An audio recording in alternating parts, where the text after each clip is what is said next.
Technology has improved for hundreds of years, specifically since the 1920s. Let's start at the beginning.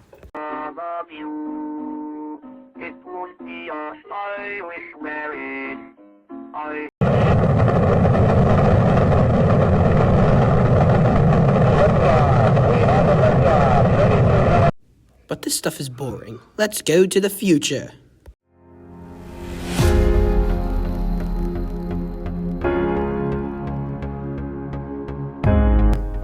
The way that pocket technology, like phones, etc., has developed from, say, 2024, gives you the ability to do things that only a supercomputer could do. Still, now it can fit in the palm of your hand. Now, let's take a deep dive into what has happened to technology, the good, the bad, the negative, the positive. Don't let me keep you. Let's get right to it. Yes, don't get me wrong, there are many benefits to technology that have increased over the age, but there are downsides with blue light that comes from these new technology devices that can cause mental and physical problems. It has changed for the better and the worse. Life has been made easier, but people don't have a reason to leave their homes, and we are losing the gift of social activity.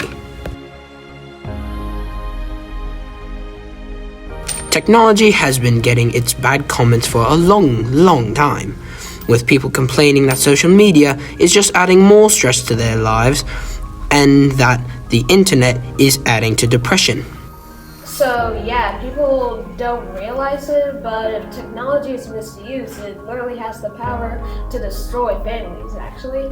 If you take a lot of time just staring at a bright screen, that could cause permanent damage to the eyes. That's not really obvious.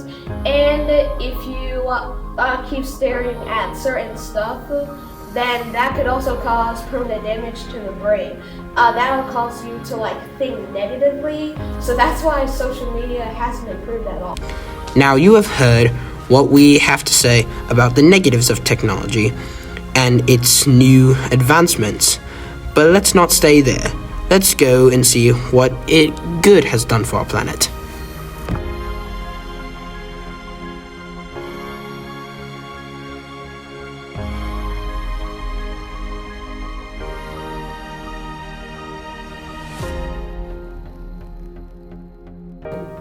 It has made our lives much easier and helped us do things that were usually hard to do with the machine, making people's jobs and lives much easier than they used to have to be.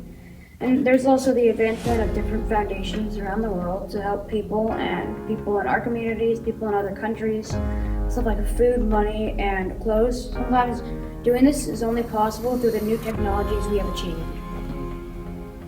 If there's one way that technology has helped people, like scientists, it's through research.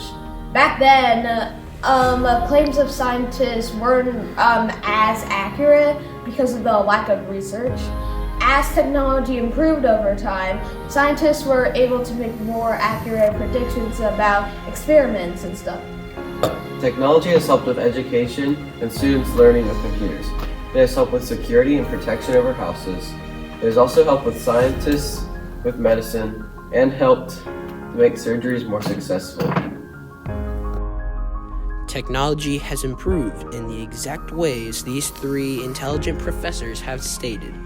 Education has been made easier, students are getting higher grades, and teachers are able to teach their students more effectively using new technology like this.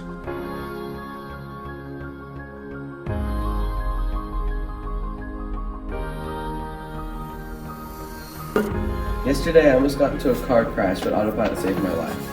There was a drunk driver that almost hit me, and at the last second, my car saved me. I'm so glad technology has improved. I have personally seen other students that I knew that have been failing other classes have exponential improvement in their grades with the new technology we have achieved on the current day. So back then, AI wasn't really a viable research tool.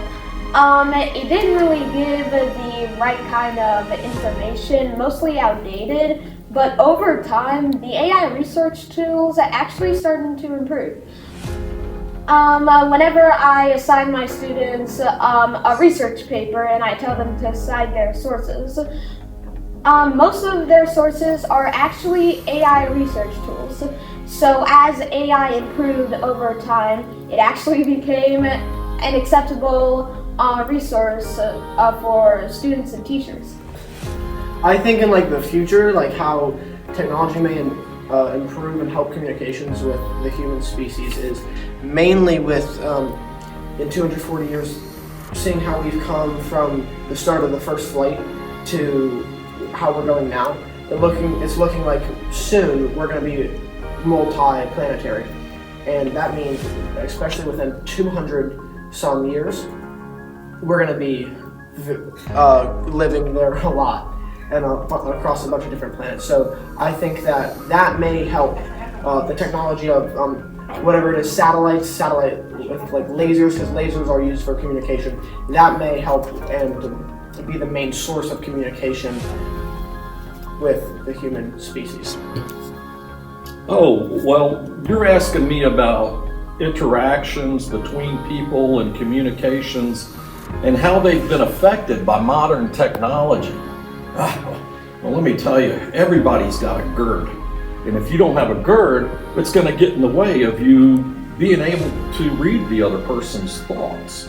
And what kind of trouble can arise when you're interacting with somebody and you can't even read their inner thoughts? It's a horrible thing to imagine. So the GERD has obviously changed everything.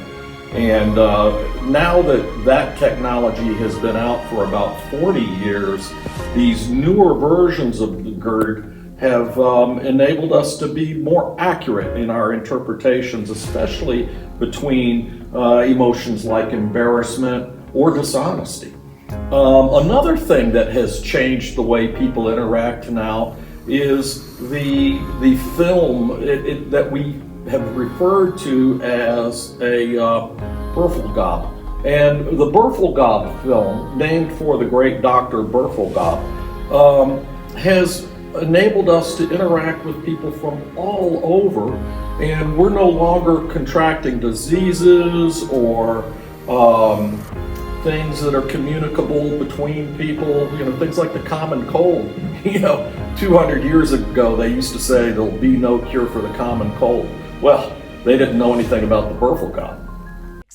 Got my back, representing whenever the road gets tough like rough terrain. I'll be there always like sun do for rain. Get down, boogie boogie, get down, suck it, get down, boogie boogie, get down, suck it, get down, boogie boogie, get down, suck it, get down, boogie boogie, get down, suck it. Now I appeal to the masses, though I never go to mass. I teach